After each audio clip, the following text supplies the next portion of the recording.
اینجاست. شوخی میکنی دیگه نه؟ خوب نیستم؟ معقول ترن، یکم میشه روشون فکر کرد. پس امتحان کنی؟ خیلی ممنون.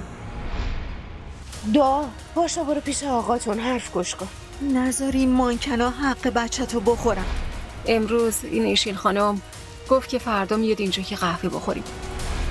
تا مادر رو راهی میکنی منم میرم دستشویی. کجا بود؟ بالا.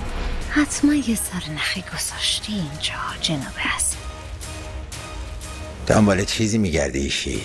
چیزی که دنبالشی اینجا نیست، اما همینطور ادامه بده. آخ سب کن، پشت یقت کج شده.